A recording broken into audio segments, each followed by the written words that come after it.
Good morning everyone. Ito po ang inyong lingkod, si Pastor Wel Camia po mula po dito sa Winnipeg, Manitoba, Canada para po sa ating pag-aaral ng salita ng Diyos ngayong umaga. Welcome po sa Tinig ng Pag-asa. Magandang umaga kapatid na Rosalie Cunanan, Ate Dalia o kapatid na Dalia Mendoza, Ate Ading Hinido. Pagpalain po kayo ng Panginoon. Mga naunang comment po natin ngayong umaga, Kuya Larry Montillano, pagpalain po kayo ng Panginoon. Sa umaga pong ito ay mag-aaral po tayo ng salita ng Diyos at gusto ko pong bigyan ng emphasis ang importance of doing personal devotion.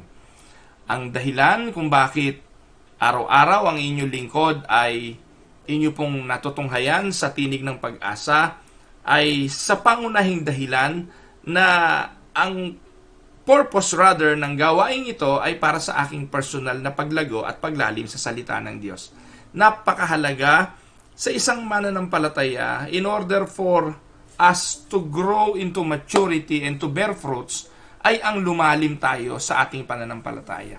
Maraming paraan para lumago sa ating buhay pananampalataya. Isa po roon na ginagamit ng Diyos sa ating paglago ay ang ating tinatawag na mga experiences ng buhay. Sa bawat karanasan, anuman ito, kay hindi maganda, okay, mga bagay na hindi natin naiintindihan ay nakakatulong ito para tayo matuto, para natin maunawaan ang buhay at maunawaan ng Diyos. Pero ang isa po sa pinaka-effective na paraan para lalo tayong lumalim sa pananampalataya ay ang pagkain ng mga bagay na espiritual. At ang sabi po ng Biblia, hindi lamang sa tinapay nabubuhay ang tao kung hindi sa bawat salita na lumalabas sa bibig ng Panginoon.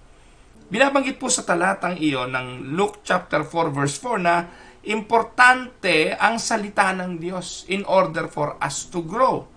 It is very important for us to nourish our soul on the spiritual food of the Word of God. Kaya nga po mga kapatid, kung ang ating physical na katawan kumakain araw-araw 3 times a day, minsan may mga merienda in between, how about our spiritual body? How about our soul? Ano pong ipinapakain natin ito? Alam niyo po mga kapatid, most of the time, ang nakakain ng buhay spiritual ay mga junk foods. At alam niyo po, ang mga junk foods, hindi po ito nakakatulong. Opo, medyo minsan, naiibsa ng gutom natin sa junk foods. Yung dampot dito, dampot doon, pakinig dito, pakinig doon. Akala natin maganda yung mga bagay na yon. Kalaunan, junk food pala. Tandaan po ninyo, hindi lahat ng nasa telebisyon, hindi lahat ng mga ngaral na nagsasabing sila'y Christian, na merong term na born again, na merong tinatawag na Christian program, ay kapaki-pakinabang at nagpapakain ng tinatawag na healthy food. Most of the time, junk ang kanilang ipinapakain. So, kaya po para hindi tayo maligaw at para po tayo lumago sa ating buhay pananampalataya, subukan po natin mag-aral ng salita ng Diyos at ma-develop sa atin yung regular na pakikipagniig sa Diyos sa pamamagitan ng pananalangin, ng pagbabasa ng Biblia, at papaano natin ito mauunawaan. Marami po akong mga kilalang mga mananampalataya na sumasawa magbasa ng Bible kasi hindi nga po nila daw maintindihan. Alam niyo po mga kapatid, kapag gusto, may paraan, kapag ayaw, may dahilan. Hindi po ako naniniwala na ang Bible ay hindi maintindihan. Iba po kasi yung hindi maintindihan, iba yung ayaw intindihin. And I'm talking for the Christians. Para po sa hindi mananampalataya, pakinggan niyo po ako. Para sa hindi Christian at hindi pinili ng Diyos na makaunawa, kahit anong gawing basa, hindi talaga nila ito maiintindihan. Sapagkat ang Biblia itinago. Ang katotohanan ng Biblia ay para sa nourishment lamang ng mga mananampalataya. Tandaan po ninyo. Pag hindi ka Christian, huwag kang magbasa ng Bible. Wala tong silbi sa'yo. I would like to tell you this. Maybe this is a new teaching for you. Pero the Bible has no power to those unbeliever. May kapangyarihan ng salita ng Diyos kasi love letter ito para lang sa kanyang mga anak. Ulitin ko po. Ang Biblia ay para sa mga mananampalataya. Sapagkat ito ay parang English sa mga hindi marunong mag-English at salitang Inchik para sa mga Pilipino o salitang Arabo para sa mga Tagalog. Ano pong ibig kong sabihin? Ang isang tao na hindi pinili para makaunawa, hindi makakaunawa. Kaya nga po mga kapatid, ang Panginoong Hesukristo, nagsasalita pa siya sa parable. Hindi niya ipinahayag ang katotohanan ng parable para sa lahat ng tao noon. May mga taong nakikinig sa kanya na nakanganga. Hindi naiintindihan kung ano sinasabi niya. Pero para sa mga pinili para manampalataya, ito ay parang pulot. Ito ay parang pagkaing kinasasabikan. Hinahabol siya ng mga totoong nananampalataya, sinasaliksik ang kanyang mga salita dahil pinili sila ng Diyos para manampalataya. Kausapin mo yung pastor mo kung hindi ganito pananaw mo. At kung hindi ganito pananaw ng pastor mo tungkol sa sinasabi ko, yung pastor mo hindi naiintindihan ang doktrina ng pagpili ng Diyos para sa kaligtasan. Mga kapatid, tandaan po ninyo, it is like a Chinese man talking to a Filipino guy, hindi magkakaintindihan. Sapagkat ang salita ng Diyos, hindi po ba sinulat nga ito, ang Old Testament ay Hebrew at Greek ang New Testament? Magkaibang lengguwahe yan, pero ito'y ipapaunawa ng Diyos, isinalin sa lengguwahe natin. Lengguwahe na natin ang Bible, hindi pa rin natin maintindihan. At maiintindihan lang po ito kapag ang banal na Espiritu na ang nagsasalita nito sa puso ng mga iniligtas ng Diyos at tinawag niyang anak, bunga ng Espiritu Santo. Tandaan ninyo, ang ipinanganak sa laman ay laman nga, at ang ipinanganak sa Espiritu ay Espiritu nga. Sinabi ng Panginoon kay Nicodemo, unless a man be born again, he cannot see the kingdom of God. How can a man see the kingdom of God? Through the word of God. And how can a man be in the kingdom of God? By being born again. How can a man be born again? Ang sabi po, ang pinanganak ng laman ay laman niya, at ang pinanganak ng Espiritu ay Espiritu nga, maliban na ipanganak ka sa Espiritu, sa tubig at sa Espiritu, ay hindi ka papasok sa kaharian ng langit. Ang sabi ni Nicodemo, paano mangyayari yun? Papasok pa ba ako sa sinapupunan ng nanay ko? Ang sabi ni Jesus, ang ipinanganak sa laman ay laman nga. At ang ipinanganak sa Espiritu ay Espiritu nga. Umiihip ang hangin. Hindi natin nalalaman kung saan nagmumula. Pero alam natin may hangin. Ito ang paliwanag ng ating Panginoon tungkol sa pagiging born again. Ngayon ang tanong, hanggang ngayon, napakaraming mga tao hindi ito maunawaan. Pero kayo na nakikinig sa akin, kung kayo mananampalataya na, alam ko na iintindihan niyo na ito. Magkaiba ang physical birth, iba ang spiritual birth. And if you are born on the Spirit, of the Spirit, born again, as the Scripture defines, then you will truly understand the Word of God. You will long for the Word of God. You will seek the Word of God. Gaya ng bata na hinahanap ay gatas ng salita ng Diyos. Pipilitin mong hahanapin mo ito, iiyakan mo ito, at kakailanganin mo ito para sa iyong paglago. That is my short introduction and explanation on how important the Word of God. Kaya tandaan po ninyo, bago dapat ang pagkaing pisikal na siyang iniisip na natin, gabi pa lang iniisip na natin, kaya masarap almusal? Ano kaya masarap kainin bukas? Kami po mga kapatid, palibasa dito, lahat ng mga ulam nasa freezer at frozen, gabi pa lang, iniisip na, ano pa kaya masarap bukas? Ilalabas mo na yun sa freezer para ma-thaw na. Kinabukasan, thaw na yun, malambot na yun, yun nalulutuin mo. Ganun po tayo nagpe-prepara ng pagkain physical. What about the spiritual food? Do we even care preparing for the food that will nourish our soul for the next day? Pinaghahandaan po ba natin yon? O yung excitement man lang natin na bukas tinig ng pag-asa uli, makikinig uli ako ng salita ng Diyos. Kasi yung pakikinig sa tinig ng pag-asa, in a way, can be your spiritual nourishment daily. It can be your spiritual, food daily. Pero ini-encourage ko kayo, aside from watching, aside from listening to me, do your own personal study of the Word of God. Amen? So ngayon pong umaga, mga kapatid, nilagay ko na po sa PowerPoint para po makapagsulat-sulat po kayo paano ninyo gagawin yung quiet time. No? Do you have that personal quiet moment with the Lord? Ngayon po, hindi kayo quiet kasi maingay si Pastor Ruel. Yung quiet time is your personal moment alone with the Lord, with your Bible, kung saan yung kanyang sinasabi sa salita, sa kanyang Biblia, ay ninonorish mo at ninanamnam mo at pilit mong ipinapamuhay at nauunawaan mo ito dahil ito'y salita ng iyong Ama. Amen? So let us start. We will do the aspect method of doing personal devotion. Ano ba yung aspect method na yan, Pastor? Ito po ay isang paraan ng tinatawag na personal devotion. Ayaw mukhang hindi tatalab yun. Ayan.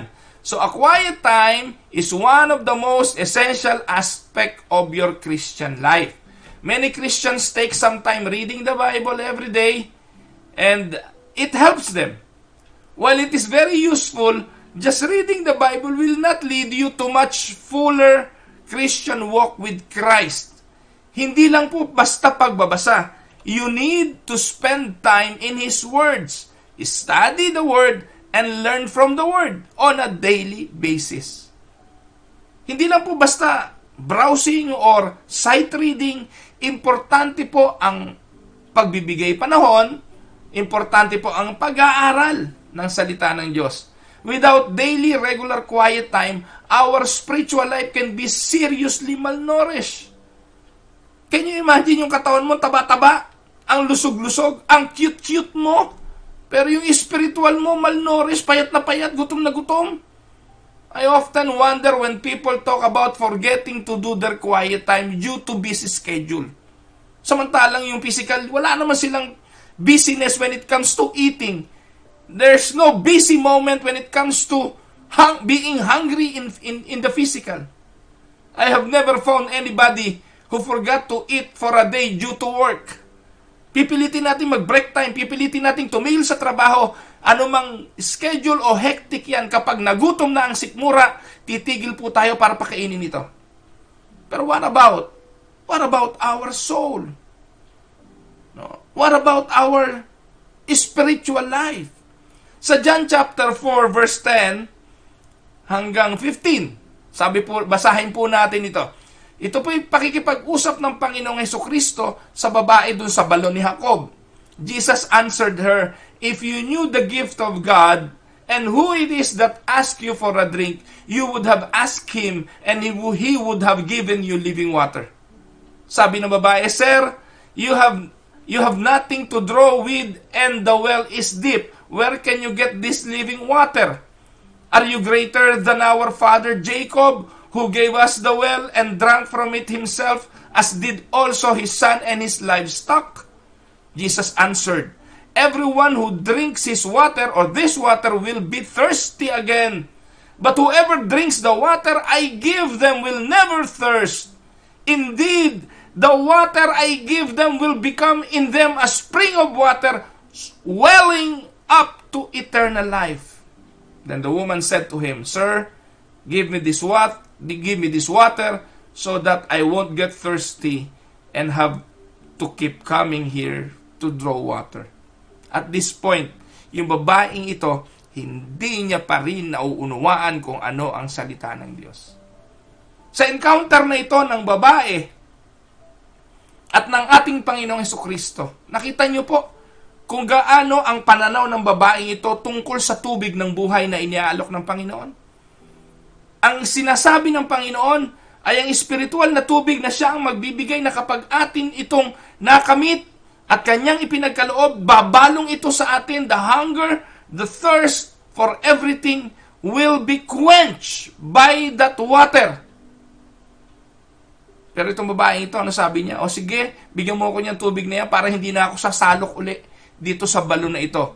The woman is talking of physical water pa rin. Pero pag tinuloy niyo po ang makikita niyo po na ipinaliwanag ito ng Panginoon At sa pagpapaliwanag ng Panginoon, naunawaan ng babaeng ito at nagkaroon siya ng pananampalataya sa Panginoon. At ang sabi ng Panginoon, mula ngayon, sasambahin mo ang Diyos sa Espiritu at sa katotohanan. That is how important. Ano po?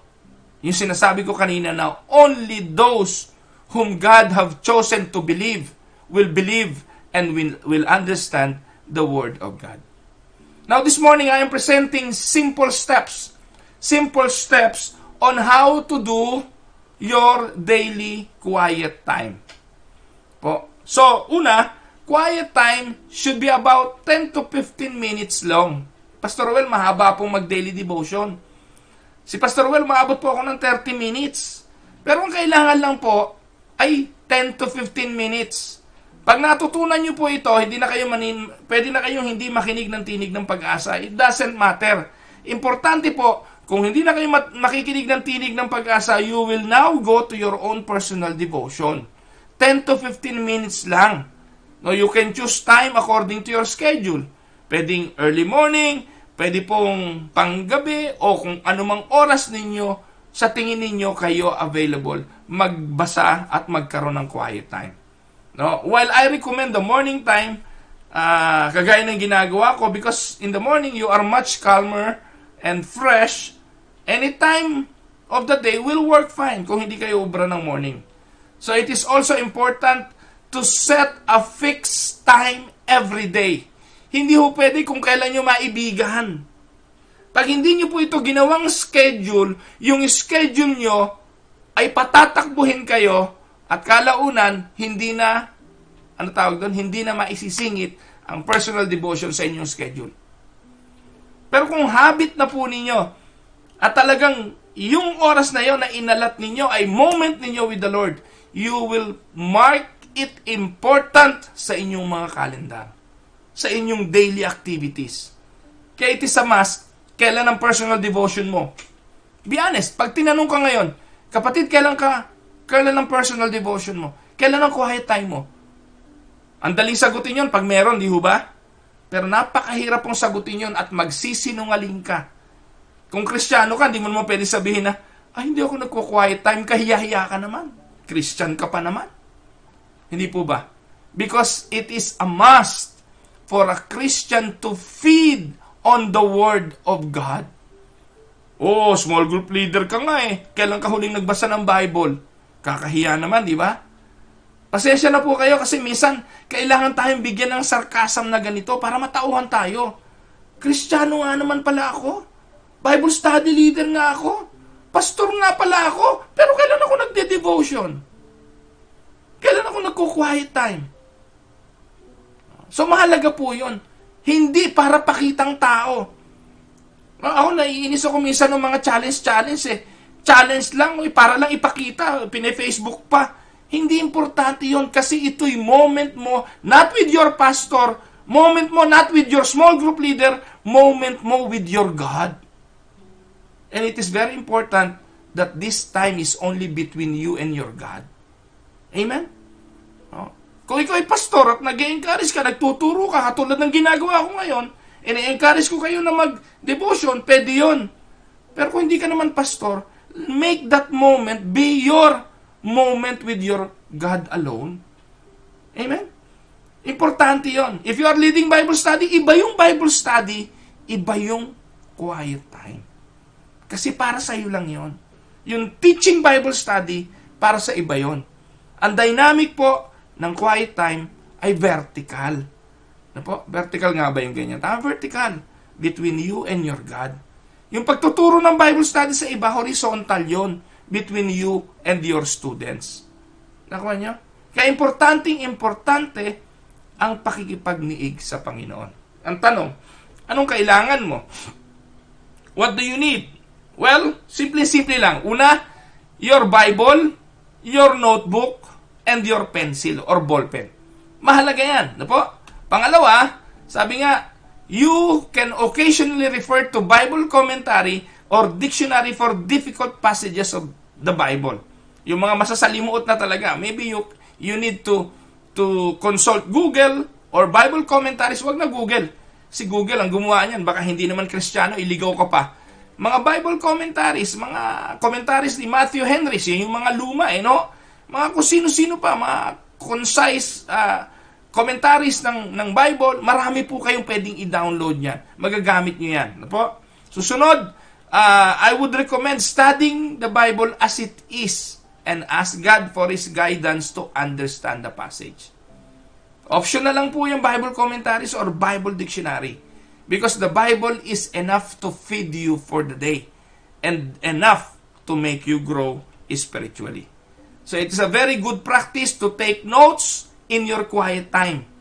No? Yung mag-jot down ka ng note sa inyong quiet time. And you will be amazed when you will see your quiet time notes years later.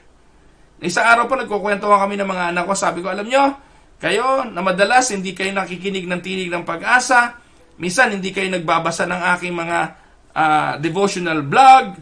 Siguro pag namatay ako, bubuklatin ninyo. Siguro pag namatay ako, babasahin ninyo. So, yun po lang yun sa akin. I want to leave a legacy na pwede, pagdating ng araw, yung mga anak ko mabubuklat ito at mababasa.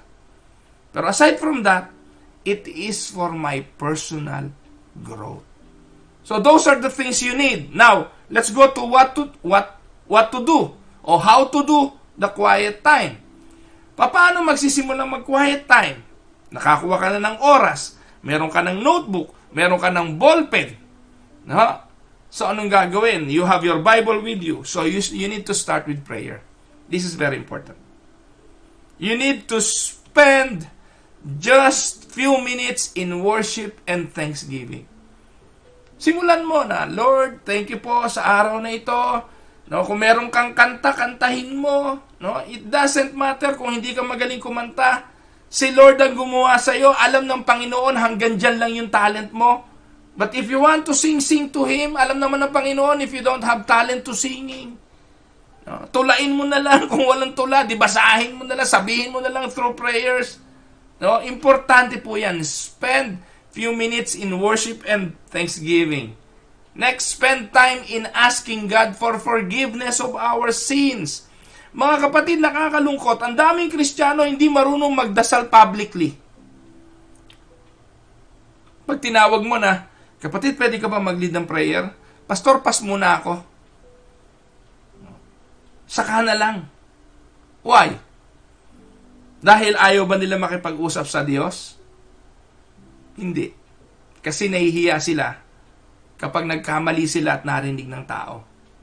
Ang tanong, kailan ba mali ang prayer?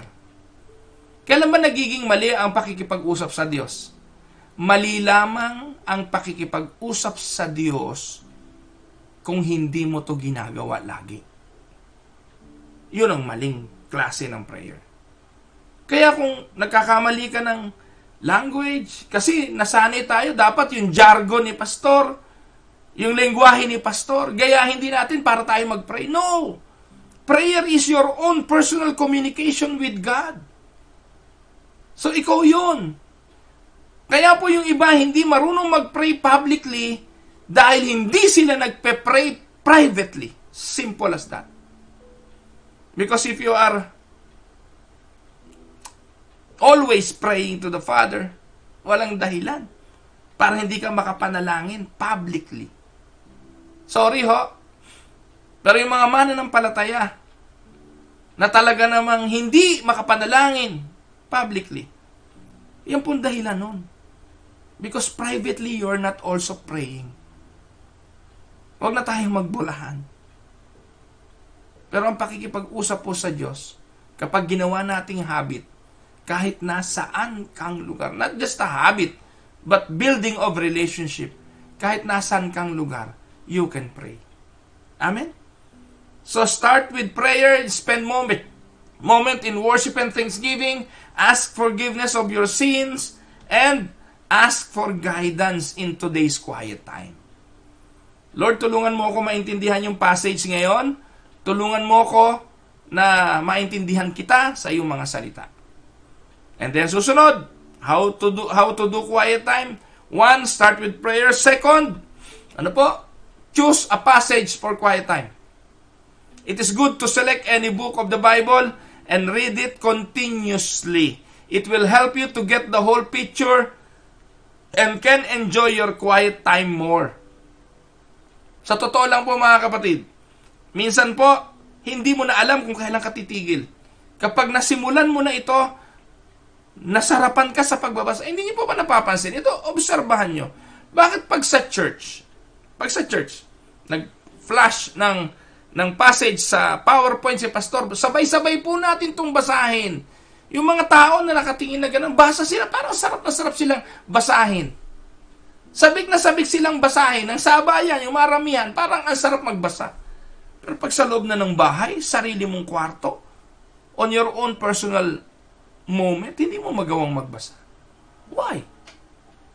Kailangan ba sa loob lang ng church magbabasa? Pag nandun ka sa loob ng church, magbubuklat ka ng Bible, sa halip na makinig ka kay pastor na sermon, doon mo naiisipang maghalungkat ng Bible at doon magbasa. Samantalang, you have all the time in the world to study and to learn the scripture. So, ano pong dapat gawin? So, pag nakakuha ka na ng talata, at least select 8 to 10 verses lang. Don't select the whole chapter, as you may not be able to cover it all. Select small paragraph according to the passage. Kasi araw-araw mo naman itong gagawin eh. Hindi po ba? Balikan mo kung meron ka sabik na sabik. Parang pagkain lang yan. Huwag mo ubusin sa isang upuan. Itabi mo muna yung kalahati. Lagay mo sa fridge. O mamaya na uli. Ganon din sa pag-aaral ng salita ng Diyos. So tapos ano susunod? After choosing a passage, then next is read the paragraph for 2 to 3 times. Bakit importante yung 2 hanggang 3 ulit? Alam niyo po mga kapatid, ako pa ulit-ulit ko na pong binabasa yung talata. Pero every time na babasahin ko, may bagong natututunan ako. May bagong bagay akong nakikita na hindi ko nakita nung una. Ganon din po ang magiging epekto nito sa inyo. Magugulat kayo. Po. Magugulat kayo na maia-apply nyo to sa inyong buhay. Maia-apply nyo po ito sa inyong mga karanasan. At mauunawaan ninyo na ang talatang ibinibigay ng Diyos ay buhay na buhay para sa iyong paglago. Amen? Number 3, do the aspect method. Ayan. Nilagay ko na po lahat dyan. Aspects. Aspect method stands for about God, about sin, about promises, example, command, or teaching. Alam ko po, nagiging kapakinabangan ito sa mga small group leaders ng Winnipeg Unida kung ginagawa po nila ito. Pero para po sa hindi gumagawa, wala po itong silbi. So, yung aspect method is one method where you can study the word, study the passages, and apply it to your personal life. So, ano po yan? So, the aspect method from the paragraph, you will ask the following question. No, ang una, what can you learn about God through this passage? That is A. Anong matututunan ko tungkol sa Diyos? Anong sinasabi ng talata tungkol sa Diyos? Ano ba ang Diyos? Mabait ba siya? Ano po ba siya doon? So the more you read the Bible and seek the Bible at ano sinasabi nito tungkol sa Diyos, you will get to know God. You will get to know the attributes of God. You will get to know who God is. You will get to know the whole, character of God through the Scripture. Minsan matututunan mo to kung ano-ano pinagtuturo ni Kibuloy, na siya raw yung Father. Pwede ba yun? Siya rin daw yung Son. At kung ano-ano mga pinagtuturo ng mga kulto, na katulad ni Kenneth Copeland, na sinasabi ang Diyos ay ibibigay lahat ng gusto mo. Mga kapatid, hindi ko po nabasa sa Bible yon na lahat ng hilingin ko ibibigay sa akin. Ang nabasa ko po roon, ayon sa kalooban ng Diyos, siya ang masusunod, yun ang ibibigay niya. Hindi ko po kasi nakita sa Biblia na ang Diyos ay parang genie in a bottle. Ang nakita ko po sa Biblia ay ang Diyos na sovereign, makapangyarihan, at siya ang nasusunod sa lahat ng bagay. Yun po kasi ang aking nabasa. Ngayon, the more you read the Bible, you will get to know the attributes of God. No? So pag binasa nyo, ang unang tanong, what can I learn about God in this passage? Second, letter S is sin. Does it talk about any sin? May binabanggit ba ang talata sa kasalanan? Ano epekto ng kasalanan? Anong dapat gawin para makaiwas sa kasalanan? Anything about sin. Sino ang nagkasala? Ano ang naging kahinatnan? Etc. That is the letter S. Then the letter P stands for, is there any promise in the Word? May pangako ba? Sino ang pinangakuan? Applicable ba itong pangako na to para sa akin? Pwede ko bang panghawakan ng pangako na ito? Ang Diyos ba na nangako na to ay nangako para sa lahat o para ilang parti lang o kung kanino lang? So as you read the scripture, you will get to learn the character of God and the promises that God gives. Nakuha niyo po? Di ba ang ganda? Tapos letter E. Example. Is there any example I can follow? Meron bang ehemplo na pwede kong gayahin? Gagayahin ko si ganito. Gagayahin ko si ganito. Gagayahin ko to. Ito ang halimbawa na aking ipapamuhay. At makikita niyo po mga kapatid, pati buhay niyo mababago kasi merong mga prinsipyo ang Biblia na gagawin at susundin natin fresh araw-araw. Pag medyo gusto mo magalit sa asawa mo, natulog ka, masama loob mo sa anak mo. Pag buklat mo ng Bible sa umaga, nakita mo ang pagpapatawad. May example na kailangan kang magpatawad. Ang tigas ng puso mo kung Kristiyano ka and yet mananatili kang galit at masama ang loob. You will be convicted by the Word. And God will give you a new, fresh start. Nakuha niyo po? Is there any example I can follow? Letter C, command. Iba yung example to follow, iba yung utos na kailangan gawin. Kapag utos, walang ifs, walang but. You just need to obey. May mga utos na kailangan gawin agad. May mga utos na sundin agad. At hindi pwedeng i-compromise. Hindi pwedeng, hindi para sa akin ito. Kapag utos ng Diyos, utos yun para sa ating lahat. And letter T, what can I learn from this passage? This is your personal learning. You can apply now the learning. Yung teaching na itinuturo ng Biblia. Amen po ba mga kapatid? Yan po yung aspect, method of doing personal devotion. Now, let's go to the last. We will conclude it in a prayer. Tatapusin natin sa pananalangin. Panalangin po natin ay una, let us thank God for His guidance in this quiet time. Second, let us worship God for His character. Sambahin natin siya sa mga nadiskubre natin tungkol sa Diyos.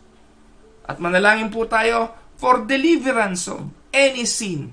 Nadiskubre natin yung kasalanan binabanggit doon. Meron pala tayo noon. Humingi tayo ng tawad. Ihingi natin ng tawad. Tapos, let us ask for strength for the day. At panghuli, saka lang yung provision. Amen? Now, with this, ready na po kayo to do your personal devotion tomorrow. Kaya ngayon po, ang nanonood sa akin, 64. Kung bukas, 0 na yan, ibig sabihin, nanood na kayo ng inyong, gumawa na kayo ng personal devotion nyo. Pero ayoko naman po na isabay nyo sa tinig ng pag-asa. Kung magagawa nyo po na hiwalay ito sa tinig ng pag-asa, or yung talatang binuksan ko po at binasa, ay basahin nyo rin at pagbulay-bulayan, then apply the aspect, magkakaroon din kayo ng sarili nyong discovery, maaring iba sa na-discover ni Pastor Camia about the talata, about the passage. So, itong video na ito, hindi po ito mawawala. It will be on YouTube. Ipopost ko po ito sa YouTube later on. At pwede nyo po itong balik-balikan, pag-aralan. Kayong mga pastor, gusto nyo magturo ng devotion sa inyong mga anak o sa mga members niyo sa church. Show them this video. An easy way to encourage them to do personal devotion. Yung mga nanay, gusto nyo turuan yung mga anak ninyo on how to do personal devotion. I-play nyo ito sa kanila later on. Sa lahat po ng mga mananampalataya, this video is for you. And I hope nakatulong po ito sa inyong lahat. Dumako po tayo sa pananalangin.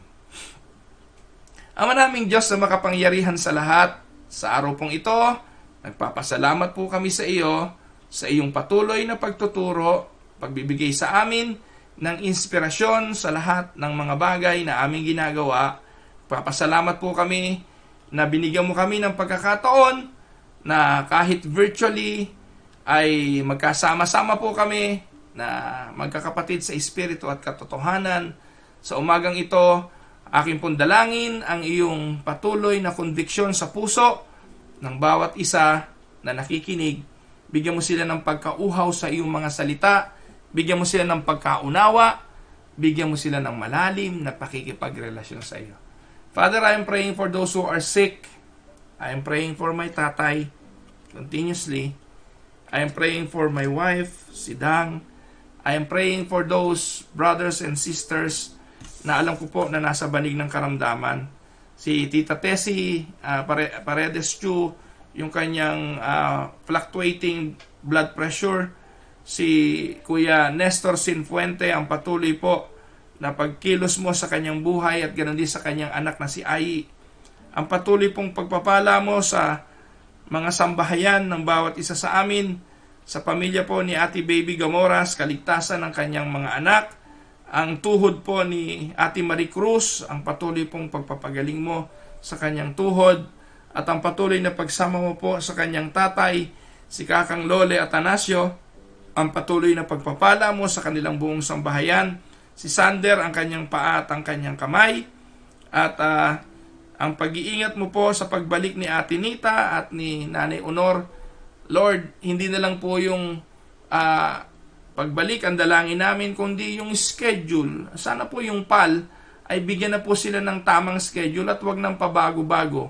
Ko pong humipo sa mga nagsasaayos ng pagbubuk ng flight at hinihingi na po namin na sana po makabalik na rito sa Winnipeg si Ate Nita at si Nanay Honor Santarin. Dalayan ko rin po si Ate Ellen Gonzales, ang patuloy mo pong pagpapalakas sa kanya, ang relasyon nilang mag-asawa, patuloy mo silang pagpalain. Ganon din po si Carl Jason Rabanillo Ruin, ang patuloy na paghipot, pagpapagaling. Ganon din po ang pamangkin ni Kuya Bert Castillo, ang patuloy na paghipo rin ang ipagkaloob mo sa kanya at umaasa na hindi mo siya pababayaan. Lord, alam ko po na may mga nasa karamdaman katulad ni Kuya Bobby Marasigan, ang patuloy po na dinadalangin namin na hipuin mo. We are praying for Thanksgiving para po kay Kuya kay kapatid na Oji Ramos sa kanyang patuloy na kagalingan, sa operation ni Bethany Joy, at ang patuloy na paglaki ng kanyang anak. Nagpapasalamat po kami. Ganon din si Nanay Neneng Sintos. Ganon din po dinadalangin namin sa iyo ang Nanay Anchang Rodriguez, si Tatay Bitoy na nasa Pilipinas, si Ate Mayet na may karamdaman din. Patuloy mo silang hipuin at pagpalain, Panginoon. Dinadalangin din namin sa iyo si Kuya Ikoy at si Ate Gaying, ang patuloy na pagkilos mo kay Nanay Engay Hinido, kay Nanay Tateng Sarial, ang patuloy na pagpapala kay Kuya Ban at kay Ate Delia Magkawas. Ganon din po, Panginoon, kay Nanay Elong Santarin. Pagpalain mo po si Tatay David Marasigan at ang mga kapatiran naming may mga edad na. Sila po yung vulnerable, Panginoon, sa COVID. Ilayo mo po sila at patuloy mo po silang, ilayo mo sila sa COVID at patuloy mo silang proteksyonan sa nangyayaring ito. Lord, ang pandemic na ito, patuloy po namin itinataas sa iyo. Alam namin na hindi naman mangyayari ito kung hindi mo pinahintulutan. Pagkatapos po namin matuto, pagkatapos po namin maunawaan kung anong yung layunin, pwede po bang hilingin namin na tapusin mo na po ang pandemic na ito. Panginoon, I am praying also sa anak ni kapatid na Robert, ang patuloy na paghipo mo sa kanyang buhay. Umaasa po ako na totally ay ang kagalingan ay mararanasan niya. I am praying, O Lord, na yung mga dalangin ng aking mga kapatid, hindi ko man po maisa-isa, sila na humihiling ng prayers ngayon, ikaw po ang tutugon. I am continuously praying for Ate LV Paredes, kay Ate Lita Cadabedo, kay Nanay Hema, at ang lahat po ng mga dumadaan sa mga pagsubok ng buhay. Sa iyo po, Panginoon, ang lahat ng papuri. Ito po ang aming dalangin sa matamis na pangalan ng aming Panginoong Hesukristo. Amen and amen. Good morning, everyone, at maraming pong salamat sa patuloy po ninyo na pagsubaybay sa tinig po ng pag-asa. Good morning, Ate Ellen Gonzalez, Kuya Monching, magandang araw po sa inyo. Ate Flor de Lisa Maines, magandang araw po sa inyo. Kapatid na Emil Serrano, magandang araw. Ate LV at Kuya Dol Paredes. Ayan, kay Bunso, kay Lily Camiano, magandang araw. Kay Ate Betty at kay Kuya Nick Bautista, magandang araw. Kay Ate Mirna Sinfuente, good morning po sa inyo. Kay Ai, kay Eric at kay Kuya Nestor, pagpalain po kayong lahat ng Panginoon. Ate Nilda Victoria, magandang araw po sa inyo. Kapatid na Josephine Reyes, Ate Mirna Narciso, Ate Marie Cruz, magandang araw po. Nanay Neneng Sintos, magandang araw po. Ate Felisa Reyes, kapatid na Jacqueline Kamingal, magandang araw sa inyong lahat mga kapatid. Kapatid na Rosa Licunanan, magandang araw. Ate Nelia Ramos, Ate Belen Olaes, Nanay Belen, magandang araw po sa inyo. Thank you for always watching the vlog. Ayan, shout out kay Nanay Belen. Yan po yung aking pinakamasugid na tagapanood sa akin pong Ruel Camia TV. Ayan yun, Nanay Belen. Isang araw, pag ako nakauwi, hahanapin ko talaga kayo sa Pilipinas. Ate Agi Victa, magandang araw po sa inyo. Kuya Manix Cruz, magandang araw po sa inyo. Kuya Rodante Kerubin, magandang araw. At si Ate Yoli Kerubin, pagpalain po kayo ng Panginoon. Kuya David Sarte Manipol, kapatid na Bernadette Causaren, Ate Myra, Ate May, buksan na po ang blower ng Aristocrat Restaurant. Brother Dong, magandang umaga. Pagpalain kayo ng Panginoon. At ang biyaya ng Diyos ay sumainyo. Brother Dong, huwag mong kalimutan. Isama mo ko sa fishing. Kailan ba yun? Basta, yakagin mo ako mag-fishing. Sasama ako. So, Brother Dong Kalunya at Aristocrat Restaurant, pagpalain po kayo ng Panginoon. At mga kaibigan, pasyalan niyo po yung Aristocrat. Lalo po, napaka-special nung kimchi nila. Talaga naman. Wala na akong kimchi. Sarap ng kimchi. Kuya Larry Montillano, magandang araw. Sara Colina, magandang araw. Ate Vanji Magnaye, Ate Neri Cabral, Ate Neri, miss ko na po kayo. Mga taga Calgary Unida Christian Church, pagpalain po kayo ng Panginoon. Tita Castillo, magandang araw po. Si Miriam de Guzman at si Angel. Yan, pagpalain ng Panginoon ang inyong dalawang anak. Kuya Cesar Sanchez, magandang araw. Yung kay Kuya Cesar, hindi aspect PTAG, Personal Time Alone with God. Yan. So, yun yung kanya acronym. Magandang araw, Kuya Cesar. At Kuya Boyet, Bernice Sanchez, pagpalain po kayo ng Panginoon. Nakausap ko ho pala si Agnes noong isang araw, Kuya Cesar, at napagkwentuhan po namin kayo. Pagpalain po kayo ng Panginoon. Ate Remedios Pascal, Ate Edios, pagpalain ka ng Panginoon. Ayan, sabi niya, glory to God, tama po, Bishop, na nangyayari rin sa akin. Salamat sa magandang mensahe at paalala sa lahat. Magandang araw po. Arlene Rupeta, Arlene, magandang araw. Si Arlene naman, yung kanyang prayer ay acts, adoration, confession, thanksgiving, and supplication. So, yan. So, purihin ang Panginoon. Ayan. Natutuwa ako na ang aking mga kamag-anak ko po ito ay patuloy na lumalago sa pananampalataya. Ayan. Sabi ni Rosa Licunanan, in every word of God, there is always a new revelation. Amen. Praise the Lord. Kuya David Sarte Manipol, Ate Agi Victa, Ate Betty Saria, magandang araw po. Sino pang hindi ko nabasa? Ayan. Wala na. Si Gina. Ate Gina De Castro at Kuya Pedoy De Castro, pagpalain kayo ng Panginoon. Ate Leti De Castro, Purificación. Ayan, alam nyo, tuwan-tuwa ako. Lahat ng anak ng Tatay Bido at Nanay Hema ay nakikinig ng tinig ng pag-asa. Maraming salamat po. Mga pinsan ko po ito, na alam ko po na sumusubaybay lagi. At dalangin ko ang inyong patuloy na paglago. Pag umuwi po ako, reunion tayo dyan, no? Reunion ng pamilya ni Nanay Hema at ni Tatay Bido. Papasyalan ko kayo dyan sa Salawag. Ganon din po si nabasa ko na. Ate Marie, sabi ni Ate Marie, maraming salamat po Bishop sa mabiyayang mensahe at sa panalangin para sa aming lahat. God bless po in your family. Si Dalia Mendoza, may devotion po ay 4:30 a.m. Oh, grabe no? Sa Pilipinas, sa Pasig City. Kaya okay lang po ang oras ng tinig ng pag-asa, malaking tulong. Yan. So, imagine niyo si Dalia, 4:30 a.m. ang kanyang devotion. Si Ate Neri, sabi niya, miss na rin po namin kayo. God bless. Ayan. So, maraming salamat. Ayoko na pong habaan itong video masyado kasi po, kung gagamitin niyo po ito as a teaching video sa inyong mga sa mga small group o sa simbahan, ikat nyo na po itong dulong bahagi na ito na batian. Ganun pa man, maraming salamat sa inyong patuloy na pagsubaybay sa tinig ng pag-asa at don't forget to share the video. And don't also forget to watch Ruel Camia TV. May pakiusap po pala ako. Yung pong aking mga anak, meron po silang setup o computer setup war na ginawa. Actually, I don't want to use the term war para namang magkakalaban sila. Pero it is sort of a competition na ginawa po ng mga anak ko. Nag-set up po sila ng kanilang mga computer. I-video po nila ito. Ang sabi nila ay ilagay ko sa aking content. Yun po ay ngayong araw na ito. So, samahan nyo po, puntahan nyo po yung aking vlog, Ruel Camia TV. Panoorin nyo po, kailangan ko lang ng inyong comment kasi bibigyan namin ng premyo yung pinakamagandang setup. Kayo po ang mag-judge. At magagawa nyo po yun sa comment. Doon po sa comment section ng vlog na yon sa YouTube, mag-comment po kayo kung anong pinipili nyo. Video 1, video 2, video 3. It is only a 12 minutes video. 10 lang nga ata 10 minutes video lang po yon.